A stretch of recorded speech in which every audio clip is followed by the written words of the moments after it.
warahmatullahi wabarakatuh. Bismillahirrahmanirrahim. Alhamdulillahirabbil alamin. Wassalatu wassalamu ala asyrofil anbiya'i wal mursalin. Kita lanjutkan lagi ya ngaji filsafat. Karena ngaji izinkan saya kalau duduk waktu kadang-kadang silo, kadang-kadang tidak apa-apa ya.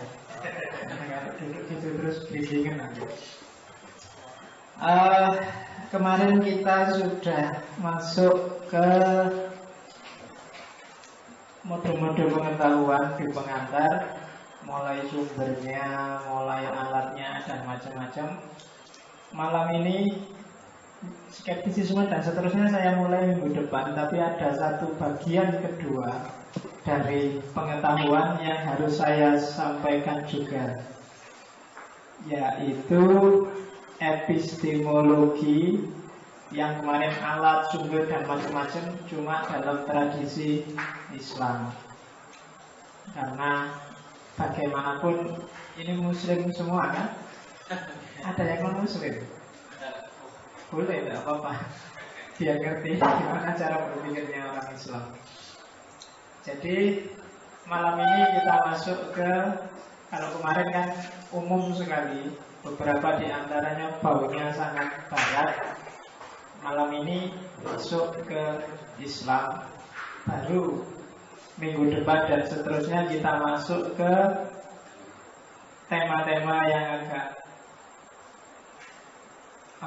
besar dalam tradisi epistemologi.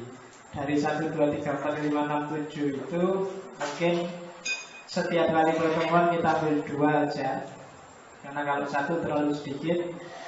Kalau tak ambil lebih dari 2 mungkin kalian mabuk, susah. Jadi skeptisisme, relativisme kita minggu depan. Minggu depannya lagi common sense sama epistemologi sosial, karena ini agak dekat. Bayesian sama otoritarianisme, sebenarnya ini agak berlawanan, tapi justru karena berlawanan kita jadiin satu. Kalau otoritarian itu patuh mutlak, sementara Bayesian itu relatif. Dan yang terakhir yang harus sendirian karena kajiannya agak panjang adalah problem kebenaran. Nah, ini karena nanti mesti panjang kebenaran itu. Bahkan bisa 2, tapi kalau bisa 1, biar kita masuk nanti ke fase selanjutnya, latihan mikir dengan thinking skill logic. Oke. Kalau saya kasih judul Islam itu sebenarnya hampir semua agama-agama kitab yang punya kitab suci itu nalarnya mirip, tidak cuma di Islam. Cara berpikir agama-agama itu mungkin bagi yang ada mahasiswa perbandingan agama baik S1 atau S2 pasti paham bahwa fenomena atau fakta keagamaan yang kalian temukan dalam Islam itu sebenarnya kemungkinan besar ada juga dalam agama lain. Aliran-aliran, sengketa, konflik, beda pendapat itu ada terus, di mana-mana ada. Di setiap agama ada.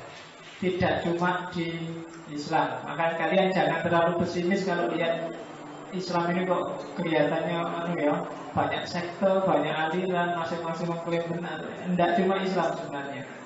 Hanya saja yang ngemukan memang orang Islam dalam sejarah. Islam itu mengamukan, apalagi hari ini. Sekarang kita menunggu sedang menggerebekkan teroris di Bandung gitu kan, yang nggak bisa ditangkap-tangkap. Nggak apa-apa. Oke, sekarang kita lihat terorisme itu sebenarnya salah satu mode of thought, mode berpikir, mode pengetahuan dalam Islam. Diakui atau tidak, kalian boleh mengkritik, tapi itu sebuah mode. Sejak awal sejarah Islam pola seperti itu ada. Oke, nah sekarang kita masuk ke Islam itu khas, unik. Ini saya ambil, kalau kemarin kan di Barat nggak pernah bahas ini. Orang Barat itu dianggapnya tahu itu mesti benar dengan level yang sama. Kalau saya tahu sesuatu itu berarti apakah itu secara empiris atau secara rasional itu berarti sudah pas. Tapi kalau dalam Islam dia punya keunikan. Dia Tahu itu ada hierarkinya. Ini khas. Teori ini saya ambil dari Qadhi Abdul Jabbar. Qadhi Abdul Jabbar itu salah satu tokoh Mu'tazilah, tapi Mu'tazilah cabang intelektual. Mu'tazilah itu punya cabang dua dalam sejarah. Ada Mu'tazilah yang cabang politik dan Mu'tazilah yang cabang intelektual. Yang cabang politik ini habis dia ketika melakukan Mihnah. Cuma cabang intelektual ini berkembang pesat sekali, luar biasa. Jatuhnya dunia Sunni di Baghdad, cabang intelektualnya Mu'tazilah ini diwarisi oleh orang dari tradisi Persia, orang-orang Syiah. Dan Syiah kemudian berkembang secara luar biasa dalam aspek intelektual. Sampai hari ini, kalau kamu tandingkan Sunni sama Syiah itu kalah kamu secara intelektual. Maka kamu kalah. Kalau dengar uraiannya Pak Sofan kan kamu cuma ngeluh. Karena kamu tidak kalah secara intelektual, kamu rada malas. Orang Sunni itu agak malas karena teologinya Asy'ariyah. Asy'ariyah itu agak pasif. Asy'ariyah itu agak bulat, ujungnya Jabariyah. Jadi wallahu a'lam bishawab. Jadi bagi orang Asy'ariyah apa-apa ya suka-suka Allah. Kalau Allah mau apa ya jadi gitu. Kalau pengen kaya ya nanti kita kaya. Kalau Allah menakdirkan kaya itu Asy'ariyah. Jadi kita agak pasif. Oke, jadi katanya Abdul Jabbar, tahu itu ada hierarkinya. Ada hierarki level jahil. Pengetahuannya orang jahil itu pengetahuan yang tidak diverifikasi, pokoknya ngawur, pokoknya ngakunya wis ngerti tapi mungkin keliru apa benar dia nggak paham. Itu tahu yang level jahil sebenarnya. Nggak ngerti apa-apa tapi komentar, itu sebenarnya level jahil. Maka orang Arab zaman Nabi itu disebut golongan jahiliyah. Tidak identik jahiliyah zaman itu nggak punya peradaban, nggak punya ilmu. Pinter-pinter, bikin puisi pinter, astronomi pinter, tapi Nabi menyebutnya jahiliyah. Jadi tidak paham hakikat yang dia ketahui. Kalau dia kenal Allah, orang Arab klasik itu kenal Allah. Tapi kalau ditanya Allah itu apa? Allah itu Tuhan besar. Sementara patung-patung yang saya sembah itu Tuhan kecil. Jadi kita nyembah Tuhan kecil dalam rangka Tuhan besar. Apa-apa. Itu jahil. Jadi kayak kamu jangan mendewakan uang. Udah. Uang itu cuma perantara untuk sampai ke Allah. Jadi asal ini Tuhan kecil untuk sampai ke Tuhan besar Allah ya. Hati-hati. Jadi itu kelompok jahiliyah. Ya bahasa dasarnya sebenarnya dia nggak tahu.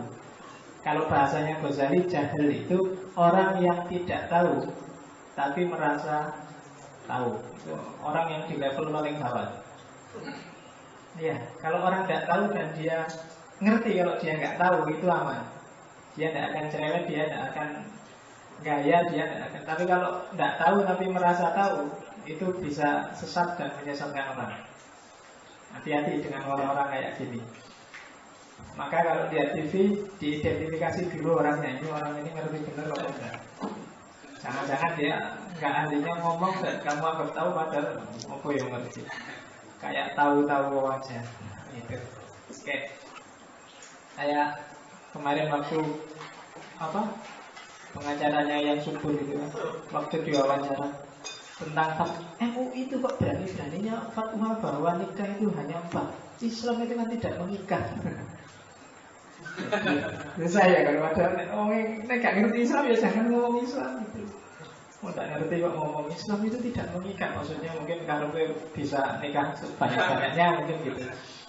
Berani-beraninya MUI membatasi 4, padahal selama ini nggak ada fatwa kayak gitu. Sekarang baru ada yang subur difatwakan nikah harus 4. Ya, si waras ngalah. Ya, jadi kalau orang jahil itu lebih susah dihadapi. Nah, itu step pertama dari pengetahuan. Ini level paling rendah. Yang kedua taklid. Taklid ini orangnya sudah naik kelas sedikit. Taklid itu orang tidak tahu tapi dia ngerti kalau dia tidak tahu. Maka sebagai jalan keluar dia ikut orang lain yang dia anggap tahu. Itu taklid namanya. Saya tidak ngerti fikih, tidak ngerti hukum Islam, ilmu filsafat. Dan menurut saya Imam Syafi'i lebih tahu tentang fikih, maka dalam urusan fikih aku taklid pada Imam Syafi'i. Nah itu level itu termasuk golongan tahu, level kedua. Karena untuk bisa taklid ke sesuatu atau seseorang itu kan kamu juga butuh level pengetahuan tertentu. Orang nggak bisa loh ngawur. Yang nggak boleh dalam agama itu taklid buta. Taklid buta itu taklid kamu nggak ngerti apa yang kamu taklidi atau siapa yang kamu taklidi. Tapi taklid itu natural. Setiap orang butuh level taklid tertentu. Kalau kamu sakit ke dokter, kamu kan taklid sama dokternya. Dokternya ngasih resep apa kan kamu, ya wis manut. Kamu kan nggak ngeyel apa dalilnya, apa dasarnya dokter ngasih. Itu kan kamu nggak pernah ngajak diskusi. Terus pokoknya dikai resep, ya. Itu taklid namanya. Dalam banyak hal taklid. Sains itu berkembang juga karena taklid. Orang membangun pengetahuan itu dari percaya pada riset sebelumnya. Maka dalam kamu nulis skripsi, atau tesis, atau disertasi, itu kan pasti ada bagian namanya tinjauan pustaka, survei, penelitian sebelumnya. Itu kan kamu hasil penelitian sebelumnya kamu percayai dan kamu kembangkan. Itu sebenarnya nama lain dari taklid. Kamu kan tidak meneliti ulang, benar nggak sih dia ngomong gitu kan? Nggak, mesti mengembangkan. Itu sampai level tertentu sebenarnya namanya taklid. Agama juga gitu kan, dalam banyak hal kita taklid dan itu wajar dan manusiawi.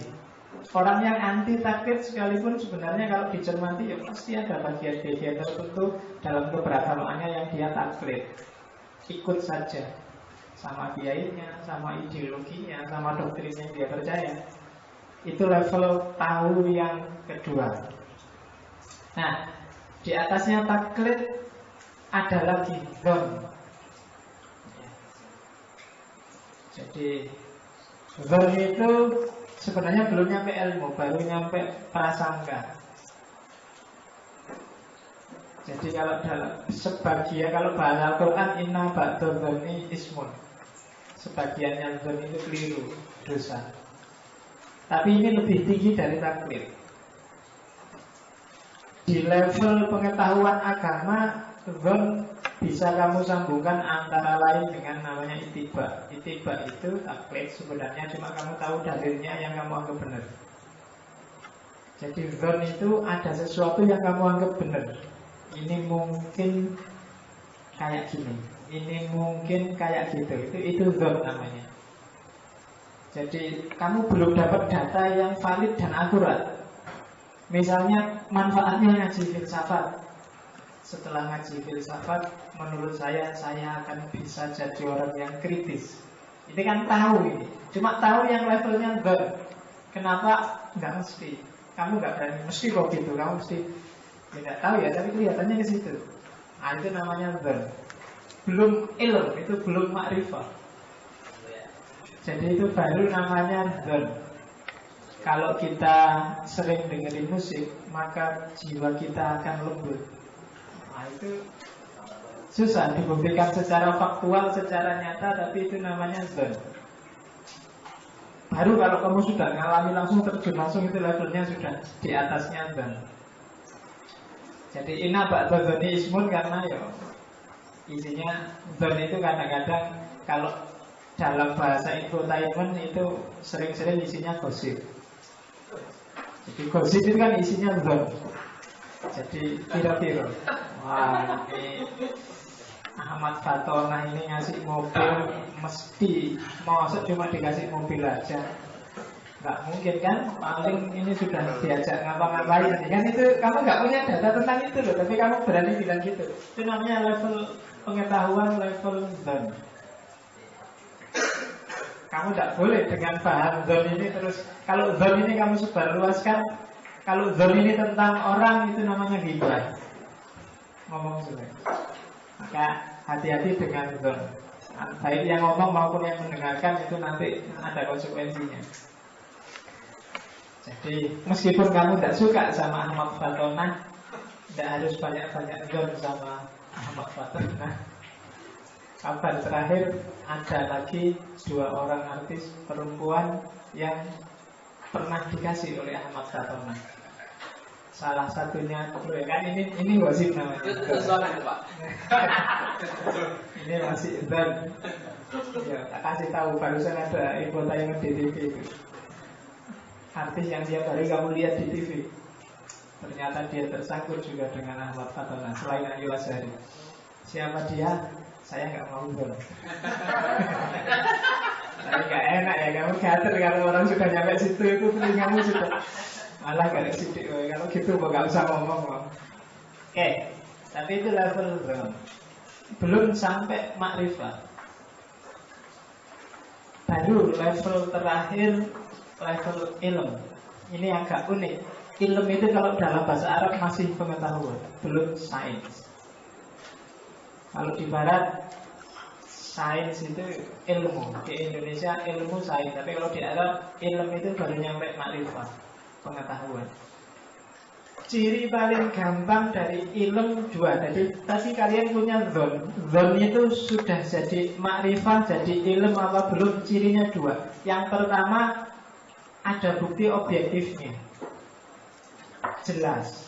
Itu berarti kalau bahasanya Abdul Jabbar alama huwa bihi. Kalau bahasa kemarin namanya korespondensi, kesesuaian antara proposisi, antara pernyataan, antara yang kamu ketahui dengan kenyataannya. Kalau sudah tegas kenyataannya, maka itu sudah ilmu, sudah jelas. Ciri yang kedua, selain harus ada aspek korespondensinya, harus ada aspek kedua, sukunun nafs. Sukunun nafs itu adalah tenangnya jiwa. Ini kriteria subjektif. Jadi parameter mudah untuk kalian mendeteksi pengetahuanku ini masih zon atau sudah ilm, itu adalah sukunun nafs. Ini unik. Sukunun nafs itu berarti kalian tidak menuntut lagi, jiwamu sudah puas. Kalau tadi misalnya tentang Ahmad Fatona yang ngasih mobil sama model, kan misalnya kamu ini mesti nggak dikasih mobil aja ini. Ngapain orang tiba-tiba dikasih mobil? Mesti ada apa-apanya, jangan-jangan. Nah, ini kan kamu masih tanya-tanya terus, masih jangan-jangan, masih mungkin, masih kira-kira. Jiwamu kan masih belum tenang, masih mengejar data, masih kamu cari-cari. Kabar terbaru ada fotonya Ariel sama model, siapa namanya? Kamu yang suka gosip? Ada foto berdua di atas kasur, jejer, kemudian difoto. Ah, kamu kan mesti punya zon. Masa bisa tiba-tiba foto berdua di atas kasur? Pasti ini sebelum atau sesudah. Mungkin kamu pikiranmu kan gitu. Itu zon. Jadi kamu belum punya bukti objektif, belum punya korespondensi, belum alamah wabi. Jadi anggapanmu yang macam-macam itu zon. Jiwamu belum tenang. Kamu masih ngejar-ngejar videonya mana ya? Ya kan? Kamu masih nyari-nyari data, mesti gak percaya. Maksud cuma foto. Harus ada buktinya. Ada linknya. Iya, jadi kamu tinggal cari linknya. Baru kalau sudah dapat videonya, jiwamu mesti tenang. Iya, kamu sudah nggak nyari-nyari lagi. Itu sudah berarti kamu sudah makrifat, sudah di situ. Levelnya sudah tinggi, kamu tidak lagi belum, sudah ada buktinya. Sudah makrifat, sudah. Ya, jadi itu level paling tinggi pengetahuan. Jadi tahu itu. Jadi kalau kalian ingin mengidentifikasi ini sudah makrifat apa belum, itu yang pertama ada bukti objektifnya enggak. Yang kedua jiwamu sudah puas, enggak, tenang enggak. Kalau masih tanya-tanya biasanya enggak. Kalau masih ya kemungkinan sih ya enggak tahu ya, kelihatannya begitu. Ramalan saya begitu. Sekali kalimat itu menunjukkan bahwa jiwamu belum tenang, masih belum sukunun nafs, dan pasti belum makrifat. Jadi ada level jahil ketika kamu tidak tahu, ada level takrid ketika kamu ikut saja, ada level zon ketika kamu mengira-ira, menebak-nebak, dan ada level makrifat ketika kamu sudah punya bukti konkret, bukti objektif, dan jiwamu sudah tenang. Jadi dalam Islam begitu juga. Kamu melakukan sesuatu, meyakini sesuatu, keislamanmu itu ada di level jahil, ataukah di level taklid, ataukah di level don, ataukah di level ilm. Kamu sendiri yang bisa mendeteksi. Kalau level jahil itu berarti kalian melakukan sesuatu, mempercayai sesuatu yang kalian tidak paham kenapa kamu percaya, apa dasarnya kamu percaya. Itu berarti masih jahil. Kalau kalian percaya dan melakukan itu karena ikut sesuatu atau ikut seseorang, mungkin ikut sesuatu bisa organisasimu, bisa ideologimu, atau ikut seseorang, mungkin kiaimu, ustadzmu, itu namanya taklid.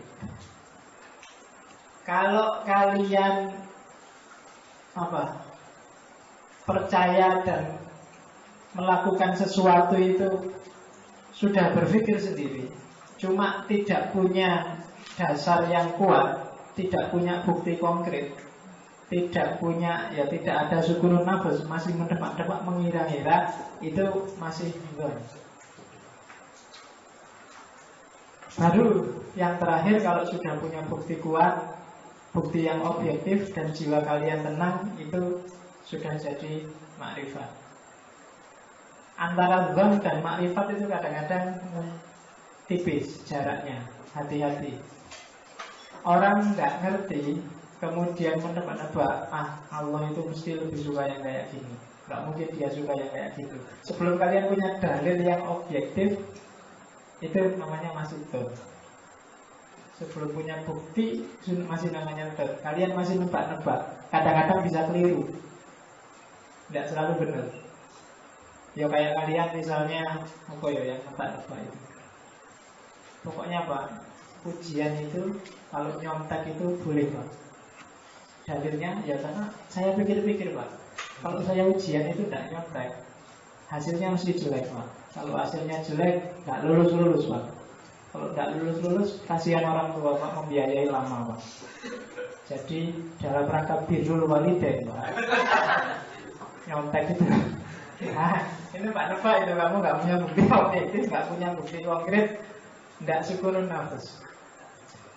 Kok banyak anak-anak, saya kemarin ceritakan, kok banyak anak-anak yang tanya pacaran itu boleh nggak secara Islam? Berarti apa? Dia belum, itu dia, kok dia pacaran sebenarnya masih belum ya? Dia masih ragu-ragu, belum makrifat bahwa pacaran itu sebenarnya boleh. Buktinya apa? Dia tanya. Ketika dia tanya berarti apa? Jiwanya belum tenang, belum syukurun nafas. Nah, maka mantapkanlah hatimu biar syukurun nafas, cari dasar yang kuat, cari dalil yang kuat. Entah kalian mau ingin, kalau memang merasa boleh ya cari dalil bahwa pacaran itu boleh. Ya, yo biasanya kan kamu pakai dalil itu kan, waja'alakum subha wa qabailah lita'arafu. Ada dalilnya Pak, lita'arafu. Padahal itu dalil manipulatif itu. Kamu pakai itu. Karena jadi yang punya pacar pakai dalil waja'alakum, yang lita'arafu itu yang tidak punya pacar pakai dalil wala taqrabuz zina. Jadi ya, yang pakai dalil itu biasanya dia nggak laku, nggak punya pacar. Yang punya pacar pakai dalil ta'aruf. Rasanya gitu. Oke, jadi itu hierarki pengetahuan. Sekarang kita masuk ke dalam Islam, sumber pengetahuan. Sebenarnya sama aja, cuma ada tambahannya pasti, karena dalam agama ada, apalagi epistemologi Barat dan Islam. Kalau di Barat asumsi-asumsinya kebanyakan positivistik. Dia hanya percaya realitas yang sifatnya empiris dan analisis yang sifatnya rasional. Empiris berarti hanya percaya aspek fisik, lebih percaya pada aspek yang kelihatan, dan tidak terlalu concern dengan yang metafisik. Beda sama agama. Itu jadi tambahannya agama kebanyakan di hal-hal yang non-positivistik, non-data empiris, non-data rasional. Barat, kalau bahasa epistemologi Islamnya lebih cenderung melihat aspek mahsusat dan makulat. Ya kan? Mahsusat itu yang bisa diindra, makulat itu yang bisa dirasionalkan. Sementara aspek sam'iyat, aspek-aspek metafisik jarang dibahas. Orang Barat itu menganggap yang metafisik itu dengan bahasa meaningless. Meaningless itu nggak ada gunanya. Katanya orang Barat, metafisik itu boleh kamu bahas, boleh kamu rasionalkan, boleh kamu kaji secara ilmiah, cuma hasilnya meaningless. Meaningless itu tidak ada gunanya. Hasil pengetahuannya pasti tidak pasti. Sifat pengetahuannya namanya spekulasi. Karena memang barangnya tidak bisa diindra langsung. Itu cirinya epistemologi barat. Makanya filsafat metafisika itu nama lainnya adalah filsafat spekulatif. Karena isinya memang spekulasi-spekulasi, tidak bisa diakses langsung barangnya. Kalau agama yang metafisik kan banyak. Eskatologis itu kan semuanya metafisik. Membahas Tuhan itu semuanya metafisik. Membahas dunia di luar fisiknya metafisik. Barang gaib semua. Sehingga semua pemikiran di wilayah itu, katanya epistemologi barat, itu sifatnya spekulasi. Kalau spekulasi itu kan kira-kira, tidak ada yang pasti, katanya barat. Sebagian memang gitu karakternya. Meskipun nanti ada kritik juga beberapa bahwa seperti Karl Popper yang bilang mungkin itu meaningless, nggak ada gunanya. Meaningless itu berarti nggak berarti secara ilmiah tidak bisa dipertanggungjawabkan. Tapi meaningless tidak berarti tidak fungsional, katanya Popper. Banyak hal meaningless tapi fungsional, tidak ilmiah tapi berguna. Ponari itu yang kalian ngerti Ponari? Iya, Ponari Jombang. Itu kan nggak ilmiah itu. Wong ngobati orang sakit kok pakai batunya dicelup-celupin, dan banyak orang sekali percaya di situ. Itu secara ilmiah meaningless jelas. Kalian juga mungkin merasa itu musyrik, kafir dan macam-macam. Tapi secara fungsional mungkin tidak. Secara fungsional itu, kenapa kok orang ke situ karena dia sakit, dan kenapa kok banyak yang ke situ karena ternyata banyak juga yang bisa sembuh. Jadi meskipun kalian marah-marah, yang ilmiah bilang tidak ilmiah, yang agamis bilang itu kafir musyrik, tapi bagi yang sakit terserah, yang penting saya sembuh. Iya kan? Ke dokter mahal-mahal nggak sembuh-sembuh, sudah habis puluhan juta. Ponari cuma dikasih minum air, dikasih batu, bisa sembuh. Dan banyak yang bisa sembuh. Karena saya orang daerah sana jadi ngerti. Meskipun sekarang sudah hilang khasiatnya, nggak lagi. Tapi secara fungsional jalan. Agama itu mungkin metafisik, nggak bisa diukur secara ilmiah. Tapi banyak aspek dalam agama yang fungsional bagi kamu. Mungkin gara-gara diancam neraka, terus kalian mau sedekah, kalian mau berbuat baik, gara-gara ya kan dipakari besok amal kalian dilipat gandakan 700 kali. Wah, dikalkulasi secara matematika, sip ini bisa untuk banyak, terus kalian mau sedekah, diancam neraka, ada kalkulasi begitu. Jadi kalau kalian korupsi 1 juta, infakkan aja 100.000. 100.000 itu nanti dilipat gandakan 700 kali, jadi hasilnya 7 juta. Masih untung kan, lumayan. Jadi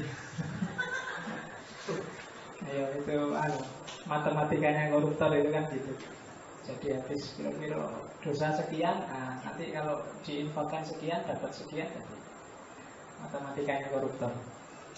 Oke, nah sumber pengetahuan dalam Islam tetap ada 2, pasti diakui karena nggak mungkin tidak mengakui 2, akal dan empiris. Mahsusat atau mudrokat itu pasti. Realitas dan akal. Cuma yang ditambah oleh epistemologi Islam adalah khabar yang dianggap otoritas, baik itu dari orang yang dipercaya atau dari nas, dari teks. Apakah itu teks kitab suci atau karya orang-orang yang dipercaya. Itu tambahan. Kalau epistemologi umum kemarin kan cuma 2, rasio sama empiris. Nah, Islam nambah lagi khabar. Kabar kalau dalam Islam yang dipercaya ada 3 jenis. Yang pertama adalah kabar yang mau nggak mau kamu harus percaya karena ada pengetahuan yang pasti. Cirinya apa? Cirinya pengetahuan yang kamu tidak bisa menolak adalah yang pertama, orang yang ngasih tahu itu yakin. Itu ciri pertama. Kalau yang ngasih tahu sudah nggak yakin, kamu mesti ragu-ragu.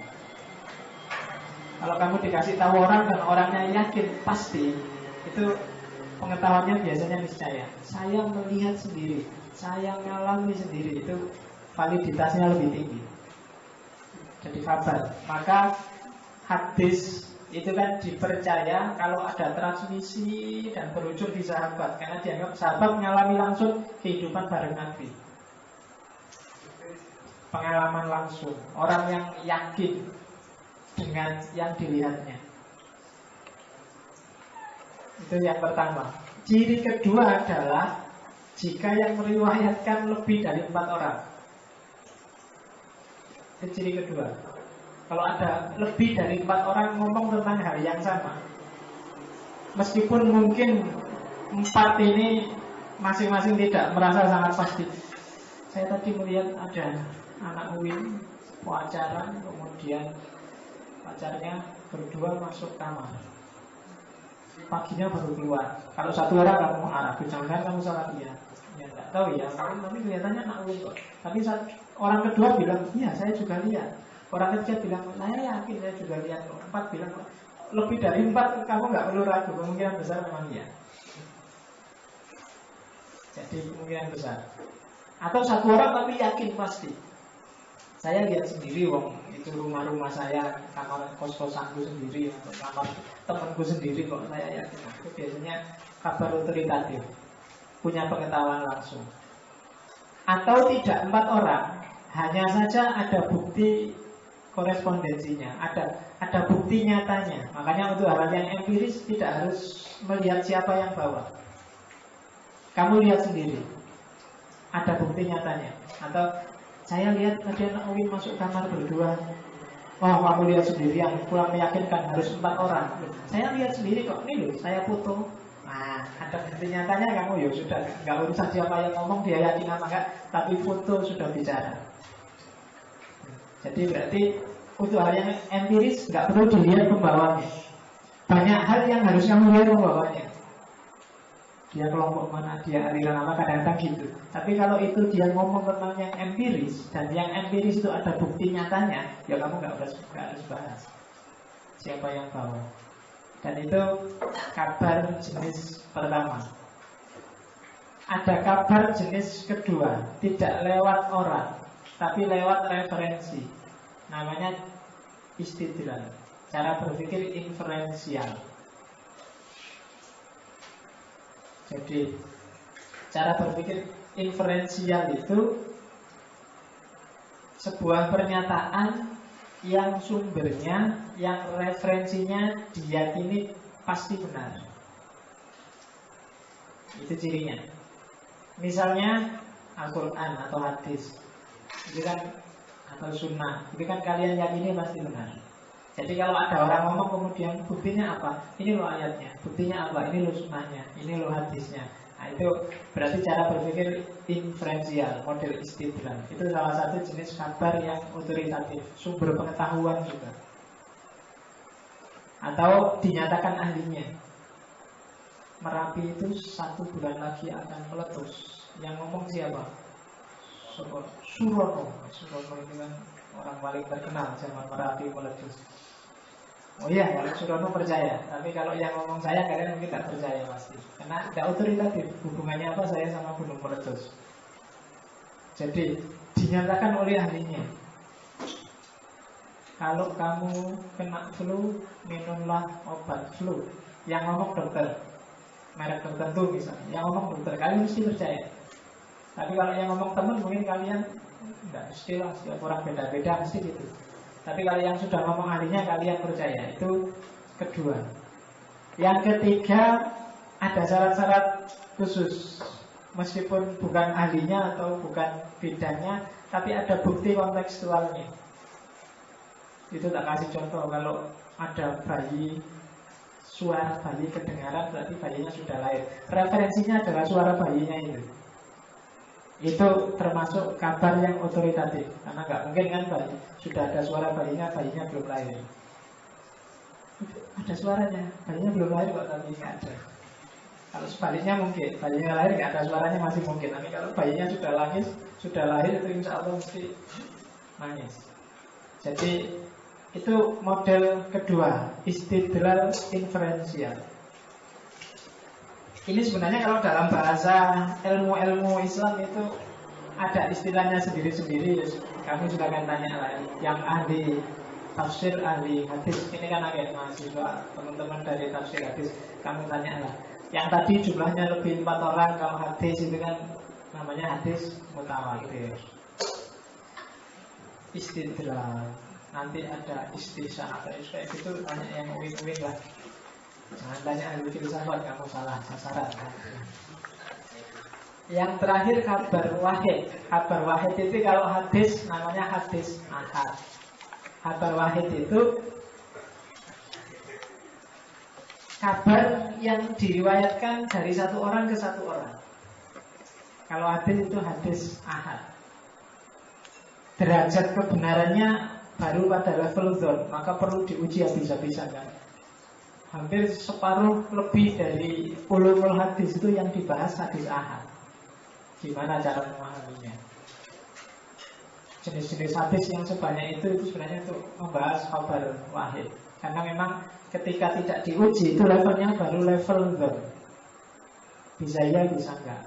Hadis itu kan macam-macam isinya. Karena dalam Islam hadis itu dibukukan kan jauh, sekian abad, sekitar berapa abad setelah Nabi wafat? Hah? 2 abad. Kamu percaya nggak katanya Ain itu? Dia otoritatif nggak? Jangan-jangan kamu termasuk ahlinya nggak gitu loh. Jadi sekitar 2 abad setelah Nabi wafat, hadis baru dibukukan. Seingat saya kalau nggak 4, 8, tapi kalau katanya dia 2, aku manut. Setelah Nabi wafat baru dimunculkan, dan itu di era dinasti Umayyah dibukukan. Ketika Muawiyah sedang ingin cari pengaruh dahsyat besar-besaran, sehingga banyak sekali lahir hadis-hadis palsu dalam rangka politik. Aliran yang tadi disebut Jabariyah itu yang mempopulerkan Umayyah dan kawan-kawan. Jadi Umayyah ini kan merebut kekuasaan politik secara agak kasar dari Ali dan keluarganya. Maka dia menyebarkan ideologi Jabariyah bahwa kalau memang saya takdirnya jadi khalifah, siapa yang bisa melawan kalau Allah sudah menghendaki.